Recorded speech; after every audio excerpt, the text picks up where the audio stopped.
तो आज के इस वीडियो में मैं आपको बताऊंगा कि आप अपने सिस्टम में स्कैन कैसे करेंगे और किस तरह से आसानी से आप स्कैन कर पाएंगे अपने कंप्यूटर में प्रिंटर के थ्रू। तो देखिए, सबसे पहले करना क्या है कि आपको प्रिंटर तो अपना ऑन कर ही लेना है और उसको कनेक्ट कर देना है अपने सिस्टम से।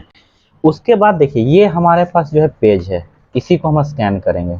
ठीक है, तो सबसे पहले इसको स्कैनर के अंदर डाल देना है और स्कैनर के अंदर इसको हम अच्छे से डाल देते हैं और इसको बंद कर देते हैं। इतना काम करने के बाद आपको क्या करना है, अपने सिस्टम पे चले जाना है। सिस्टम पे आपको जो है अपना कैनन का जो है सॉफ्टवेयर आपको डाउनलोड कर लेना है। अब यहाँ से क्या करना है, आपको उसका सॉफ्टवेयर जब डाउनलोड हो जाए तो यहाँ पे हमको कैनन खोजना है। अपने जो है विंडोज पे जाकर तो कैनन मिल गया। अब यहाँ पे देखिए, तो जैसे आप जाएंगे तो यहाँ पे देखिए कैनन का एक फोल्डर देखने को मिलेगा, कैनन जो है 3010 सीरीज ऑन, और दूसरा जो हमारे पास है लिखा हुआ है कैनन यूटिलाइज। अब यहाँ पे देखिए नीचे की ओर यहाँ पे क्या ऑप्शन आपको देखने के लिए मिलेगा, तो यहाँ पे जो है एक ऑप्शन आपको मिलेगा स्कैन यूटिलिटी का।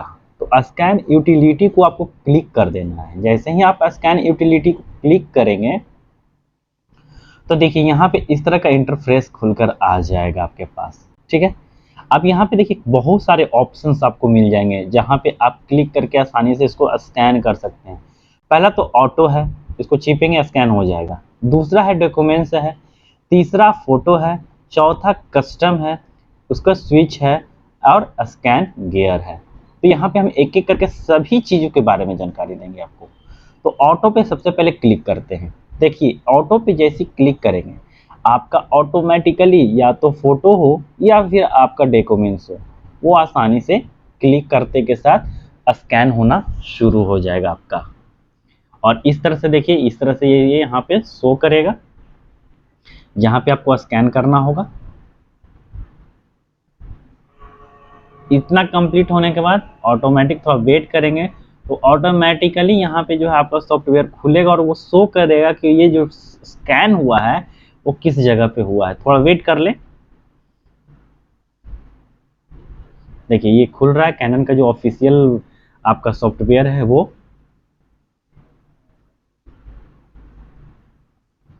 और फाइनली हमारा ये खुल चुका है।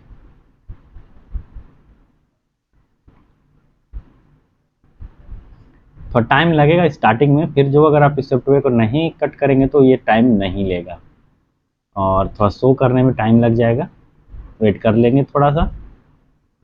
यहाँ पे देखिए हमारा जो सिस्टम है धीरे धीरे इसको प्रोसेस करता है और शो करना शुरू कर देगा और आपको दिखाया जाएगा कि वो जो पिक्चर आपने स्कैन किया है वो इन्हीं जगहों में से कहीं पे है। और ये देखिए ये हमारा जो है पिक्चर यहाँ शो कर रहा है और ये शो कर रहा है कि आप पिक्चर में जाएंगे वहाँ पे ये आपको देखने के लिए मिल जाएगा। तो आप वहाँ से जाके भी कर सकते हैं यूज और यहाँ से भी आप यूज कर सकते हैं। यहाँ पे क्लिक करके और डायरेक्ट प्रिंट के ऑप्शन पे क्लिक करेंगे तो प्रिंट हो जाएगा। नेक्स्ट हम आपको और सिखाते हैं, इसको आप कट नहीं करेंगे। अगला है डॉक्यूमेंट्स। अब इसी को हम डॉक्यूमेंट्स के रूप में जो है प्रिंट स्कैन करके दिखाते हैं। तो क्लिक करेंगे तो क्लिक करने के बाद आपको फिर से थोड़ा सा वेट करना होगा और फिर से इस तरह से जो है एक सीन दिखाई देगा स्टेप बाय स्टेप। इसलिए हम आपको बता रहे थे कि आपको किसी तरह का कोई दिक्कत नहीं हो। अगर दिक्कत ना हो इसीलिए मैं एक एक स्टेप बता रहा हूँ कि अगर कोई डॉक्यूमेंट्स आप डाले हैं और उसको अगर प्रिंट मतलब स्कैन करना है, सॉरी, और उसको स्कैन करना है तो आपको कुछ नहीं करना है, डॉक्यूमेंट्स पे क्लिक करेंगे और ये बहुत ही बारीकी तरीका से स्कैन करेगा और उसके बाद आप आसानी से इसको जो है प्रिंट कर पाएंगे। तो डॉक्यूमेंट्स रहे तो डॉक्यूमेंट्स पे क्लिक करके कर सकते हैं।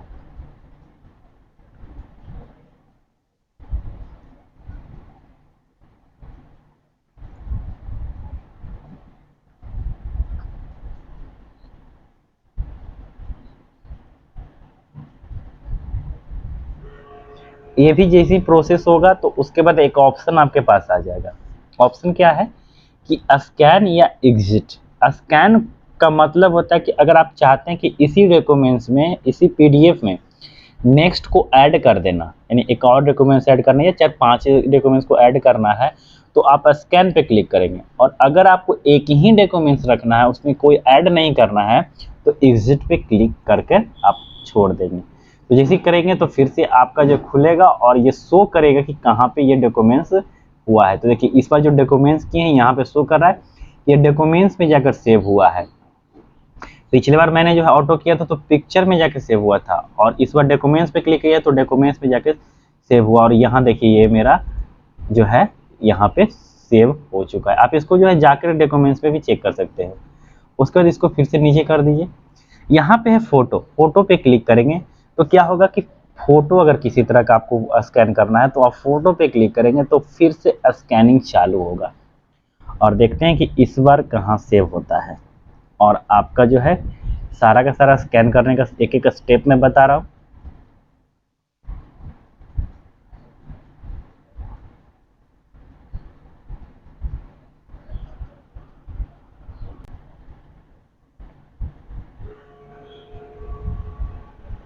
ये प्रोसेस करने के बाद जो है ये ऑटोमेटिकली इसको क्रॉप भी करेगा अगर आप फोटो सेलेक्ट करेंगे। और ये फिर से जो है अपना जो है शो कर रहा है, देखिए।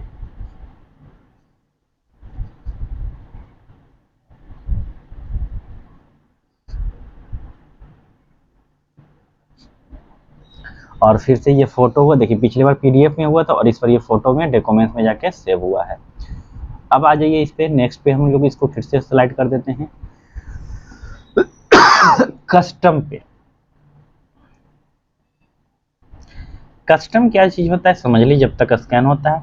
अगर किसी तरह का आपने सेटिंग कर रखा है कि इस टाइप्स का ही स्कैन हो तो उसको हम लोग कस्टम कहते हैं, ठीक है। और ये सेव हुआ हमारे डॉक्यूमेंट्स में जाके फिर से। और फाइनली देख रहे हैं कि जहां जहां सेव हो रहा है वो ऑटोमेटिकली जो है आपको शो करता है आपके सिस्टम में ही। कौन इमेज गार्डन है उसी में, तो यहाँ पे भी शो कर रहा है, देख लीजिए ध्यान से। ये हमारा जो है नेक्स्ट वाला आ गया है। तो यहाँ से आप यूज कर सकते हैं कई तरीकों से। स्विच, अब देखिए यहाँ पे जो है switch select your start image.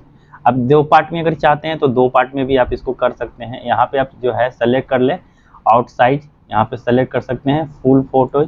यहाँ पे स्कैन लेफ्ट राइट, जिधर से आप चाहते हैं स्कैन होना उधर से आप सेलेक्ट कर सकते हैं। इमेज जो है स्टार्टिंग इमेज,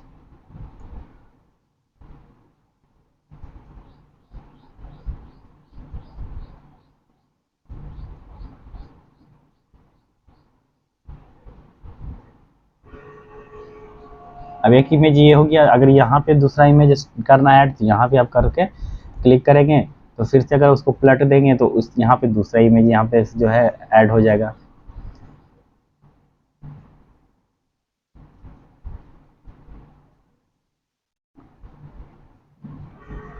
और इस तरह से आप जो है क्या कर सकते हैं, सेव कर सकते हैं। सेव के ऑप्शन है, इस पर सेव कर सकते हैं, तो इसका यूज कर सकते हैं, ठीक है।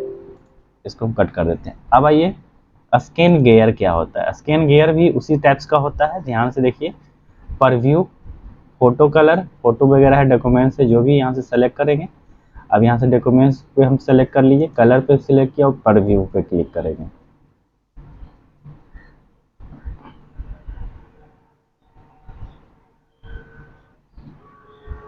ये हमारा आ गया। अब यहाँ से देखिए प्रिंट कर सकते हैं, आप प्रिंट कर सकते हैं, इमेज डिस्प्ले कर सकते हैं। फिक्सेबल, यहाँ पे जो है एडजस्ट कर सकते हैं इसका फिक्सिबिलिटी, और यहाँ से एडजस्ट कॉपी फ्रेम, और यहाँ से स्कैन कर सकते हैं नेक्स्ट को, तो ये भी कर सकते हैं। तो इतना आपका यूज नहीं है, यानी कि मेनली रूप से ऑटो, डॉक्यूमेंट्स और फोटो ही आप यूज कर पाएंगे। ये तीनों का कोई काम आपके लिए नहीं, अगर आप करना चाहते हैं तो कर सकते हैं। अब यहाँ पे आ जाइए सेटिंग पे। सेटिंग में क्या है, तो यहाँ पे देखिए ऑटो वाला जो ऑप्शन आप चूज करते हैं तो उसमें क्या क्या आपका सेटिंग किया हुआ है। तो ऑटो वाला पे सेलेक्ट करेंगे तो जब सेव सेटिंग में क्या है, इमेज में सेटिंग होगा, पिक्चर में जाके सेव होगा, ऑटो हो जाएगा, हाई हमें रहेगा, पीडीएफ कंप्रेस्ड रहेगा। तो कंप्रेसर अगर चाहते हैं तो ठीक है, नहीं चाहते तो यहाँ पे आप स्टैंडर्ड भी कर सकते हैं। यहाँ पे एप्लीकेशन सेटिंग में आ जाइए, यहाँ पे जो है कैनन माई इमेज गार्डन होगा, उसमें जाके होगा सैंड एप्लीकेशन होगा, ये चीज़ आपका हो जाएगा। डॉक्यूमेंट्स पे जब क्लिक करते हैं तो देखिए क्या सेटिंग आपका है। डॉक्यूमेंट्स होगा, कलर होगा, A4 साइज में होगा, और यहाँ पे DPI यानी रेजोल्यूशन भी आपका सेलेक्ट है। फोटो पे स्कैन करते हैं तो यहाँ देखिए फोटो हो गया, कलर हो गया, ऑटो हो गया, यहाँ पे DPI होगा। DPI आप घटा बढ़ा सकते हैं अपना जिस हिसाब से चाहिए। तो इस तरह से आपका ये रहता है, कस्टम पे आप अपने हिसाब से जो भी सेटिंग करेंगे यहाँ पे वो होगा। तो इस तरह से आपका स्कैनिंग का पूरा प्रोसेस यही है। तो हमारा वीडियो आपको कैसा लगा? अगर अच्छा लगा तो लाइक, सब्सक्राइब और शेयर करना ना भूलें। फिर मिलते हैं आपके साथ एक नई वीडियो में, तब तक के लिए जय हिंद दोस्तों।